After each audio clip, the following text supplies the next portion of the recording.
ಸ್ನೇಹಿತರೆ, ಮಕ್ಕಳನ್ನೇ ಆಸ್ತಿಯನ್ನಾಗಿ ಮಾಡಬೇಕು, ಮಕ್ಕಳಿಗೋಸ್ಕರ ಆಸ್ತಿ ಮಾಡೋದು ಬೇಡ ಅಂತ ನಿಮ್ಮ ಥಾಟ್ ಇತ್ತು ಅಂತ ಹೇಳಿದ್ರೆ ಇವತ್ತಿಂದ ಒಂದು ಪ್ಲಾನ್ ಮಾಡಿ, ಪಕ್ಕಾ ಪ್ಲಾನ್ ಮಾಡಿ. ಮಕ್ಕಳು ಸಣ್ಣೋದ್ರೂ ಪರವಾಗಿಲ್ಲ, ಅವ್ರಿಗೆ ಕಿರಿಕಿರಿ ಆದರೂ ಪರವಾಗಿಲ್ಲ, ಡೈಲಿ ಅವರಿಗೆ ಒಂದು ಸಂಸ್ಕಾರ ಹೇಳ್ಕೊಡಿ, ಡೈಲಿ ಒಂದು ಟೈಮ್ನ ಹೇಳ್ಕೊಡಿ. ಅವರಿಗೆ ಡ್ರೀಮ್ ಸೆಟ್ ಮಾಡ್ತಾ ಹೋಗಿ, ಗೋಲ್ ಸೆಟ್ ಮಾಡ್ತಾ ಹೋಗಿ. ಡ್ರೀಮ್ಸ್ ಅಂದರೆ ಹೇಗಿರಬೇಕು, ಲೈಫ್ನ ಹೇಗೆ ತೊಗೊಳ್ಬೇಕು, ಯಾವ ಟೈಮಲ್ಲಿ ಪ್ರಾಬ್ಲಮ್ ಅಂದರೆ ಅದನ್ನು ಸರಿಪಡಿಸ್ಕೊಳ್ಳಂಗೆ. ಕಿರಿಕಿರಿ ಆದರೂ ಪರವಾಗಿಲ್ಲ. ಇದೇ ಒಂದು ವಿಚಾರದಲ್ಲಿ ಚೈನೀಸ್ ಕಡೆ ಹೋದರೆ, ಬೇರೆ ಬೇರೆ ಕಂಟ್ರೀಸಲ್ಲಿ ಹೋದರೆ ಸಣ್ಣ ಮಕ್ಕಳಿಗೆ ಒಂದು ಟ್ರೈನಪ್ಪನ್ನು ಮಾಡ್ತಾ ಹೋಗ್ತಾರೆ. ಒಂದು ಏಜ್ ತನಕ ನೀವು ಕರೆಕ್ಟಾಗಿ ಮಕ್ಕಳಿಗೆ ಕಿರಿಕಿರಿ ಆದರೂ ಪರವಾಗಿಲ್ಲ ಅಂತ ಟ್ರೈನ್ ಅಪ್ ಮಾಡ್ತಾ ಹೋದರೆ ಎಲ್ಲ ವಿಚಾರದಲ್ಲೂ 100% ಏನು ಆಸ್ತಿಯನ್ನಾಗಿ ಮಾಡಬೇಕು ಮಕ್ಕಳನ್ನ ಅಂತ ನೀವು ಅಂದ್ಕೊಳ್ತೀರಾ 100% ಆಗ್ತಾರೆ.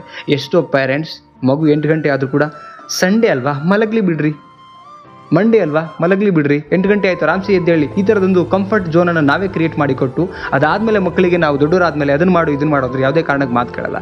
ಸೊ ಸಣ್ಣವ್ರು ಇದ್ದಾಗಲೇ ಅವರಿಗೆ ಒಂದು ಗೋಲ್ ಸೆಟ್ ಮಾಡ್ತಾ, ಅವರಲ್ಲಿ ಡ್ರೀಮ್ ಛಲ ಹುಟ್ಟಿಸ್ತಾ, ಸೊ ಆಂಬಿಷನನ್ನು ಹುಟ್ಟಿಸ್ತಾ, ಬೆಳೆಸ್ತಾ ಅವ್ರನ್ನ ಒಂದು ರೂಟಿಗೆ ನಾವೇ ಕರ್ಕೊಂಡು